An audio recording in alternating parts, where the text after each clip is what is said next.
యూపీలోని లక్నో నగరం పేరుని లక్ష్మణపురిగా మార్చారంట. ఇలా పేరు మారుస్తూ యూపీ యొక్క యోగి సర్కార్ ఒక గజెట్ నోటిఫికేషన్ కూడా విడుదల చేసింది అని చెప్తూ సోషల్ మీడియాలో ఒక పోస్ట్ వైరల్ అవుతోంది.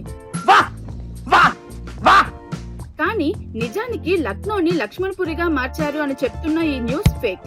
అసలు యూపీ గవర్నమెంట్ ఇలాంటి గెజెట్ నోటిఫికేషన్ ఏదైనా రిలీజ్ చేసిందా అని వెతికితే మాకు ఎటువంటి ఆధారాలు దొరకలేదు. బీజేపీకి చెందిన కొంతమంది లక్నోని లక్ష్మణపురిగా మార్చాలి అని చాలా కాలంగా గవర్నమెంట్ ని అడుగుతున్నారు. శ్రీరాముడు లంకను జయించి వచ్చిన తరువాత లక్ష్మణుడికి లక్నో యొక్క భూభాగాన్ని గిఫ్ట్ గా ఇచ్చాడు అని, లక్నో యొక్క అసలు పేరు లక్ష్మణపురి అని వాళ్ళ వాదన. కేంద్ర హోంమంత్రి అమిత్ షా దీనికి స్పందిస్తూ ఇండియన్ కల్చర్ కి, హిస్టరీకి ముఘల్స్ చేసిన కాంట్రిబ్యూషన్ ని బీజేపీ గుర్తిస్తుంది అని, వాళ్ళ లెగసీని తాము ఎరేస్ చేయము అని స్పష్టం చేశారు. కాబట్టి లక్నో నగరం పేరుని లక్ష్మణపురిగా చేంజ్ చేశారు అని చెప్తున్న ఈ పోస్ట్ ఫేక్.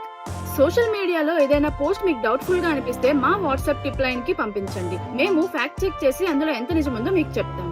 ఈ వీడియో మీకు నచ్చినట్లయితే లైక్ అండ్ షేర్ చేయండి. ఇలాంటి మరిన్ని ఇంట్రెస్టింగ్ వీడియోస్ కోసం ఫ్యాక్ట్లీ తెలుగుని ఫాలో అవ్వండి.